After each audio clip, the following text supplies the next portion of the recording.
Hi, I am Dr. Richi Gupta. I am Director and Head, Department of Plastic Surgery at Fortis Hospital, Shalimar Bagh, Delhi. I have been practicing in the field of plastic surgery since past 30 years. I did my graduation and post-graduation from Maulana Azad Medical College, Delhi, and my super specialization from Armed Forces Medical College in Pune. When we are born, we are assigned a sex at birth. Now, this is assigned by our doctors, our parents. They see whether it is a male baby or a female baby. That is our body. But when the child grows up, sometimes it happens. Not in most of the cases, child grows up normally. But in some cases, it happens that the child's brain, which is different from that, child's brain says that no, you do not belong to this sex, and it grows in a different direction. And that is actually our gender, what our innate self or our personal feeling or our innermost feeling, or you can say the voice of your soul, that this is my gender. And in most cases they are in alignment, and such people are known as cisgender. But in some cases the body sex is different from the brain sex, and then that is called a transgender condition. Now in this condition the individual is desperate, because what happens is, we as the family wants and the society wants the individual to behave in a certain manner, but individual behaves in a different manner because he's basically trapped inside a wrong body. And so there is a lot of conflict, and this conflict gives rise to significant discomfort, which used to be called gender dysphoria, but now is known as gender incongruence.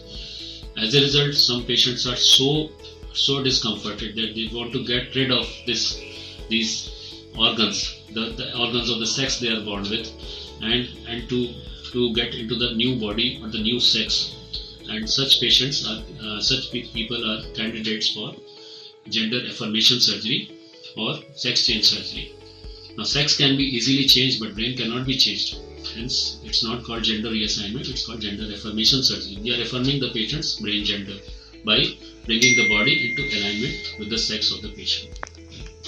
Now, this can be done from male to female or female to male individuals. So, male to female individuals are known as trans women, and female to male individuals are known as trans men. So, what are the surgeries that are done in a female to male situation or a trans man? So, one surgery that can be done is top surgery. So, top surgery, the bilateral breasts are removed or reduced in size so that patient can wear a garment and go out in the society with confidence.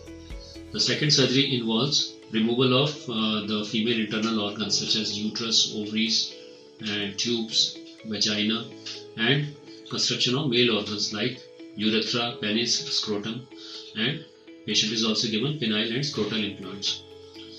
So these are the surgeries that are carried out. Generally, 3 surgeries are carried out: top surgery, removal of female internal organs, and construction of male organs. So these are the major surgeries that are carried out. Sometimes the last surgery, which is very complex, the construction of male organ and urine pipe, is carried out in 2 phases itself. Okay, and in male to female situation, generally 2 surgeries are carried out. One is a breast augmentation surgery that can be done. Generally, for breast augmentation surgery, we have to wait a period of at least 12 months, because what happens is patient is on feminizing hormones and breasts enlarge by themselves, and often patient finds that breast enlargement is sufficient and then breast augmentation surgery is not done. Breast augmentation surgery, when done, can be done by 2 methods. The commonest method is with the help of silicone gel implants. This is the commonest method. And second is with the help of fat injections, in which case we take fat by liposuction from other areas in the body and inject it into the breast. And generally this takes 2 to 5 sittings to achieve the desired result.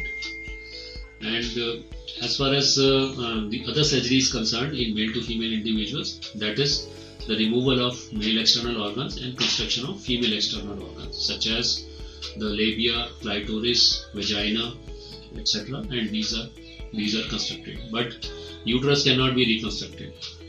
So far till date, nobody in the world has been able to do a uterine transplant for a trans woman, although in cis women many such procedures have been done. So after this procedure, the patient will be able to have sex with a male partner, but will not be able to bear a child or conceive a child on its own. Now what happens about biological children?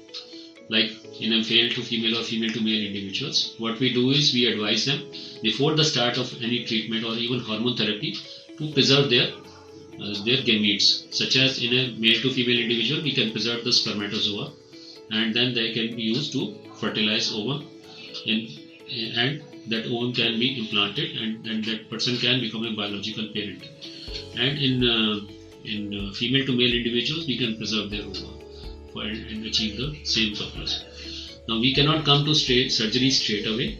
As per the criteria issued by World Professional Association for Transgender Health and the Indian Professional Association, we need to have a consult with at least 2 different mental health professionals who are of the opinion that patient is fit and patient generally has no psychopathology, or that any psychiatric illness is ruled out or is well under treatment, well under control.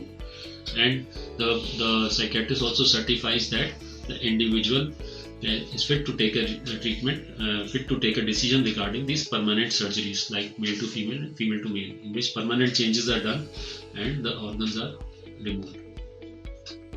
So generally 2 such letters are required in addition to an affidavit which can be made when you come to India. Then affidavit can be made in the court. And generally what also we advise, and what is as per the criteria also, the patient should be on hormone therapy, cross-sex hormone therapy, for at least 6 to 12 months before performing the surgery. Now what happens is, hormone therapy is very useful in facilitating the living in the desired gender role. Like a male to female individual is given feminizing hormones, so it causes enlargement of breast, smoothing of skin, fat deposition in correct places. By about 22% shifting of fat occurs in the end, skin becomes softer. Any male pattern hair loss that reverses, and patient gets long lustrous hair. So, and in female to male individual, on male hormone therapy, generally beard and moustache growth will occur.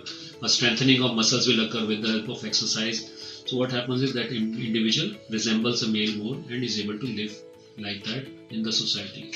In addition, the person should also be living in the desired gender role full time for 12 months. That means in the school, college, or in the place of work, the person should go in the desired gender role for 12 months.